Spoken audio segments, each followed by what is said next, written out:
Somos un equipo integral en búsqueda de soluciones innovadoras. Somos Richards, Cardinal, Tutcher, Zavala, Sefferer.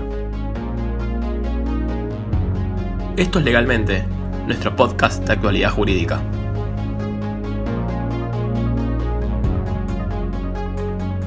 Bienvenidos a un nuevo episodio. En este podcast, Matías Sefferer va a describir la situación normativa sobre los alquileres. Desarrollará las modificaciones de fondo, la situación de los congelamientos de valores y la nueva obligación de registrar los contratos de alquiler.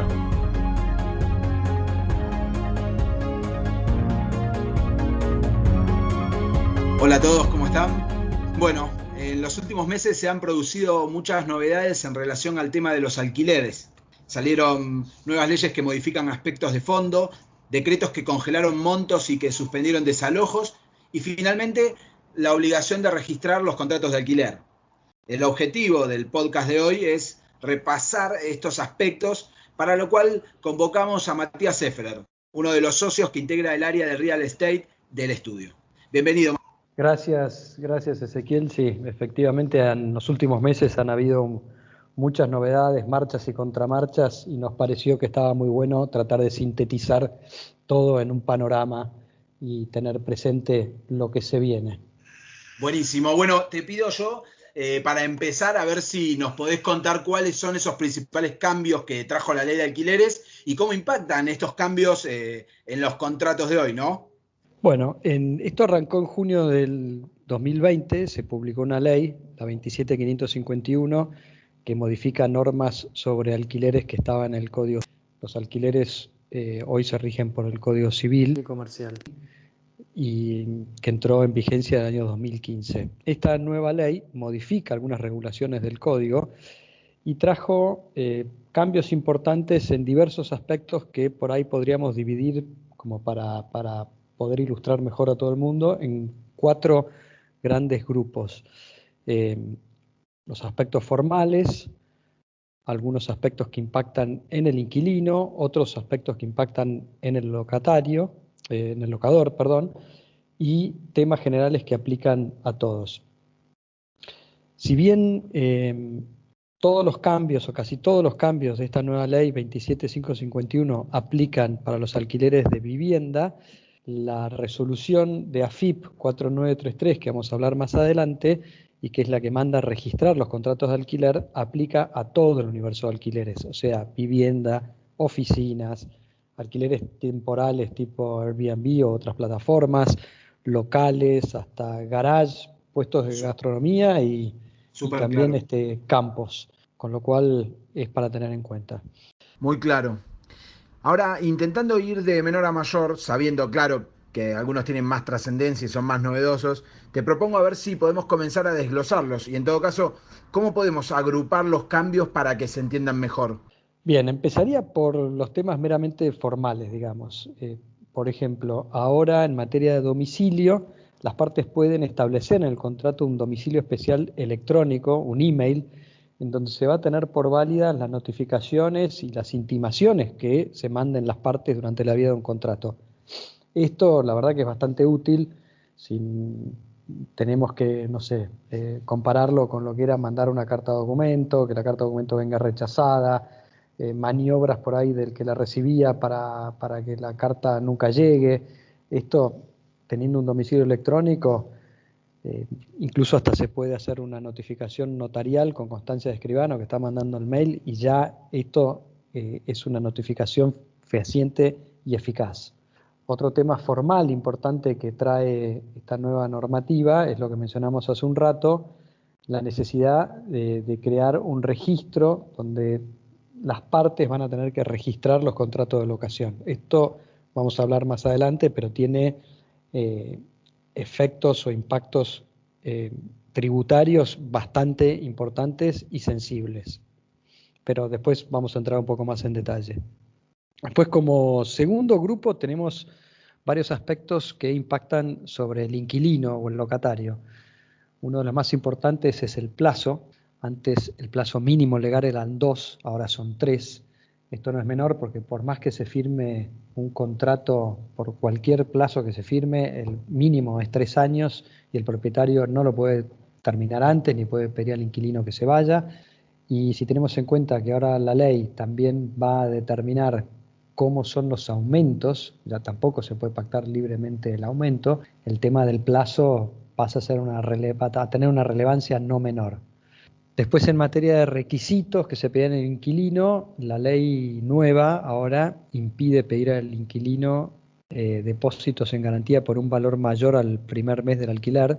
Antes se podía pedir un mes de depósito por cada año de contrato, y además ahora se establece que la suma a devolver en concepto de depósito es la equivalente al valor del último mes de alquiler, que tiene que devolverse esto deduciéndose los estimados para expensas y servicios. Otro aspecto que, entre comillas, beneficia al inquilino es el régimen de reparaciones. Si es urgente, la nueva ley dice que el propietario tiene que contestar en un plazo de 24 horas, y si no lo hace, el arreglo lo puede realizar el inquilino y deducirlo del alquiler. En materia de expensas, se aclara que no se pueden trasladar las extraordinarias, o sea, el inquilino solo es responsable por el pago de las ordinarias. También hay alguna ventaja en cuanto a la penalidad. En la vieja norma, o las viejas normas, se pagaba o un mes o un mes y medio de indemnización, dependiendo de la época en la cual se termina el contrato. Ahora establece que si el inquilino notifica con por lo menos 3 meses de anticipación, no debe pagar ni indemnización ni penalidad alguna, lo cual por otra parte tiene cierta lógica. Pero uno de los temas quizás más menos claros y que seguramente va a dar lugar para el debate es el tema de las garantías. La ley dice que si se pide una garantía, el locatario puede proponer al menos 2 de un número de garantías que nombra. No sé mucho cuál es el sentido de que la ley imponga al locatario ofrecer 2 de un menú de varias, pero bueno, puede ofrecer título de propiedad inmueble, un aval bancario, un seguro de caución, una fianza de un tercero o una garantía personal del locatario. La parte poco clara de la ley es la que establece que el locador no puede pedir una garantía que supere el equivalente a 5 veces el valor mensual de la locación. Si uno toma en cuenta la literalidad de la ley, parecería o se podría interpretar que con esto se limita la garantía al valor de 5 meses de alquiler. La verdad que no es muy claro, pero es lo que dice la literalidad de la ley. Veremos cómo salen los fallos a medida que se vayan generando, conflictos judiciales por falta de pago. Después, como tercer grupo, tenemos los que impactan sobre el propietario o el locador. No son tantos, pero aclara, por ejemplo, a los efectos del desalojo, que la notificación denunciada en el contrato por el locatario se va a tener por válida aunque el locatario se negara a recibirla.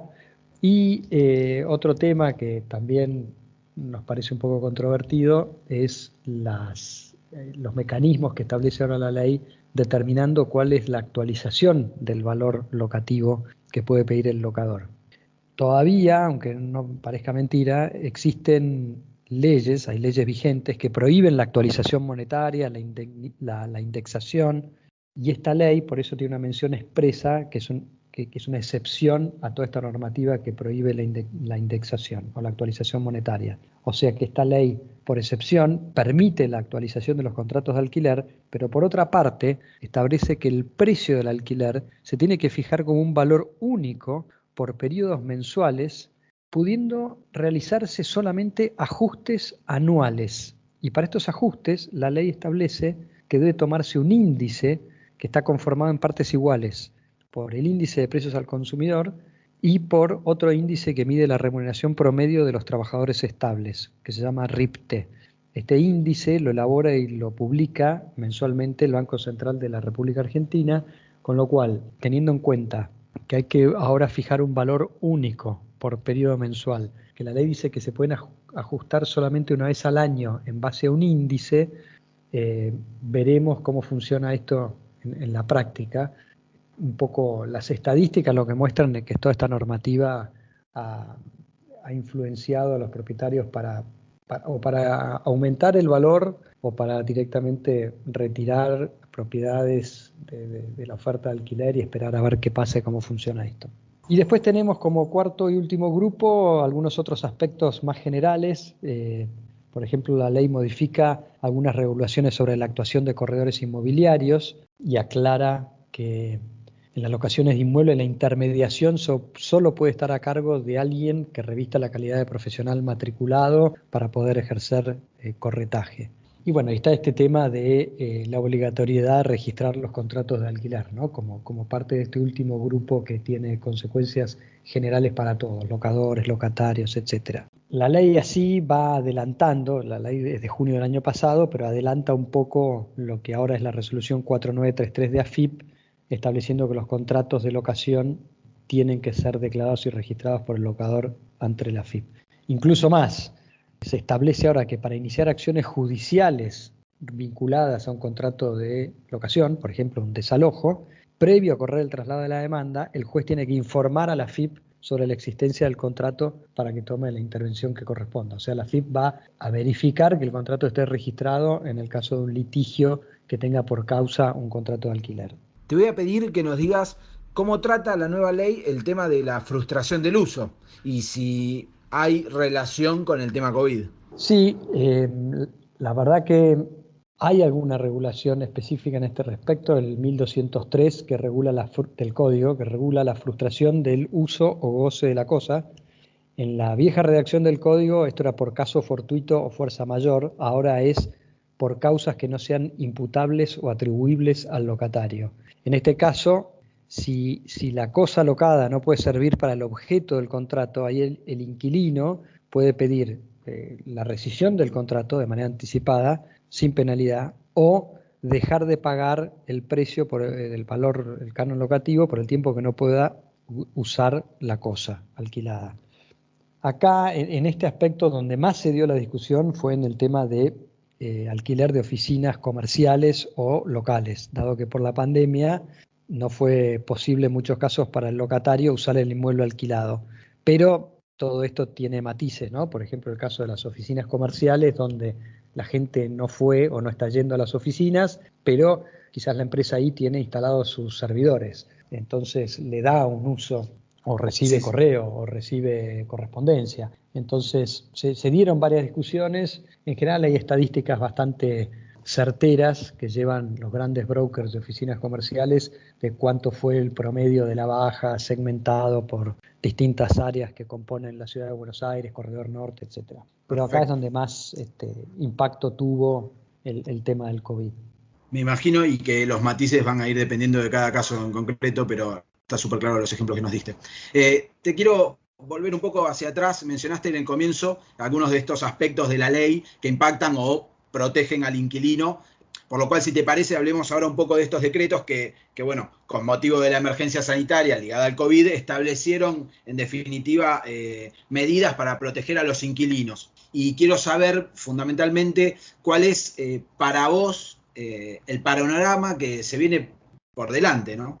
Sí, efectivamente hubieron una serie de decretos que congelaron el valor de los alquileres y que suspendieron los desalojos durante la pandemia. El gobierno confirmó hace pocos días que no va a volver a prorrogar estos decretos, con lo cual hasta ahora, el 31 de marzo, vence o habrá vencido, según la fecha en la que los oyentes escuchen este podcast, este plazo de protección. Con lo cual ahora los inquilinos van a tener que pagar tanto los alquileres atrasados como los aumentos pactados que no se pudieron aplicar producto de estos decretos, junto con el alquiler que sigue corriendo, el actual. Lo que previó la norma es que esto se pueda pagar en cuotas, no menos de 3 cuotas, no más de 12 cuotas, a partir de abril de este año. Con lo cual, como decíamos hace un rato, en aquellos casos donde los inquilinos se hayan amparado en estas normas para no pagar o para no pagar el aumento, ahora se va a acumular lo atrasado, más el aumento, más el alquiler de ahora que se sigue devengando. Lo que sí, además, también establece la norma, creo que hace mención a intereses compensatorios. Lo que no se puede cargar sobre todo esto son intereses moratorios o punitorios.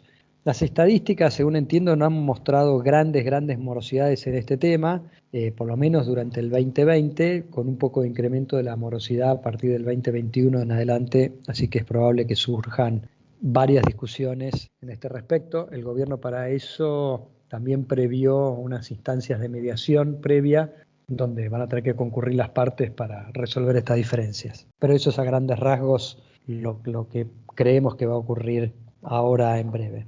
Muy Muy bien. Te llevo ahora a la resolución 4.933 de AFIP y esa obligación de registrar los contratos. Explícanos cómo funciona esta obligación y qué contratos quedan comprendidos, ¿no?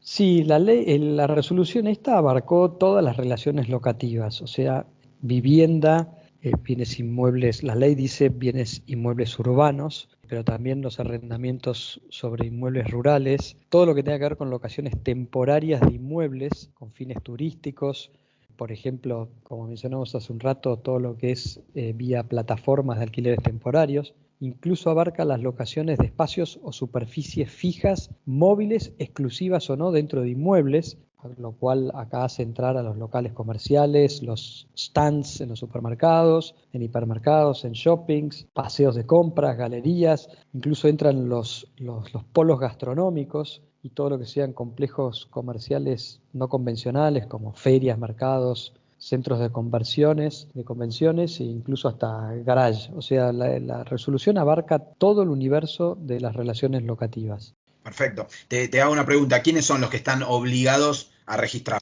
Los obligados son los locadores, o sea, los arrendadores, incluyendo los sublocadores, y en aquellos casos donde haya un locador que viva en el exterior y que tenga inmuebles acá, esta obligación está a cargo de su representante en el país. Pero la normativa también da la posibilidad al locatario a registrarlo también. Es importante acá tener en cuenta que se requiere, según la norma, clave fiscal nivel de seguridad 3 y no todo el mundo lo tiene. Claro. Bueno, y para ir terminando, ¿cómo pensás que esto puede impactar en los posibles reclamos por desalojo? Bueno, la resolución dice que los jueces que intervengan en proceso de desalojo tienen que informar a la AFIP la existencia del contrato previo a correr traslado de la demanda. Para esto hay un sitio específico en la página de la AFIP, pero nuestra visión es que creemos que esto no puede impedir la evolución del proceso. Seguramente va a implicar algún retraso o algún papeleo más en el marco de un proceso, pero no. Era como cuando en la época de Buenos Aires se requería, en la ciudad de Buenos Aires se requería sellar los contratos hace hace algunas décadas atrás, y los jueces también daban intervención a las autoridades tributarias. Pero en el fondo no puede obstaculizar el progreso de la acción. Eventualmente el juez informará a la AFIP y la AFIP accionará o no, tomará las acciones del caso si el contrato está o no registrado.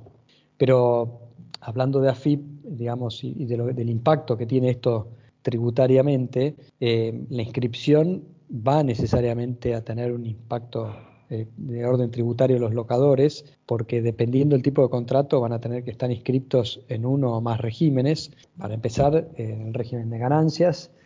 En el caso de IVA, bueno, hay exenciones. Los inmuebles destinados a vivienda están exentos del IVA, pero respecto de ingresos brutos, esto hay que analizarlo bien en cada jurisdicción según su código fiscal, pero por ejemplo en Ciudad de Buenos Aires hay una exención para ingresos brutos, pero aplica solo hasta un monto de hasta un número de 2 contratos, y en tanto el monto no supere 30.000 pesos por mes. Por encima de eso, el locador debería inscribirse en ingresos brutos y tributar. Creo que la alícuota, hay que verificarlo, en Cava es del 1,5% y en provincia creo que ronda el 5%. Con lo cual, para ir cerrando, toda esta normativa que entendemos en principio fue propiciada por los legisladores para dar un alivio, una mano, una ayuda a los locatarios, da la impresión que está generando un poco un efecto distinto, con más cargas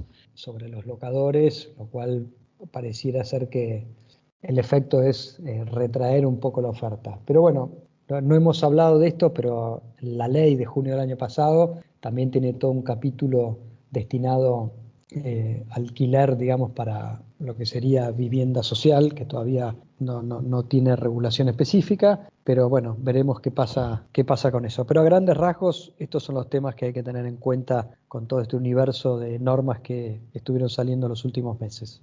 Muy bueno, Matías, muy claro, fue muy agradable escucharte y te agradecemos, gracias por introducirnos y por orientarnos un poco en todo este mundo de cambios y demás que está sufriendo el sector del real estate. Bueno, gracias a ustedes y estamos en contacto. Muchísimas gracias, Matías, por esta interesantísima charla sobre la nueva ley de alquileres. Esperamos que les haya gustado este nuevo episodio y los invitamos a suscribirse a nuestro canal de podcast. Para consultas nos pueden escribir a estudio@rctzz.com.ar o también por nuestras redes sociales. Estamos en Instagram y Twitter como RCTZZ Abogados y en LinkedIn con nuestro nombre completo, Richards, Cardinal, Tutzer, Zavala y Seffer. Nos encontramos la próxima en un nuevo episodio de Legalmente. Hasta luego.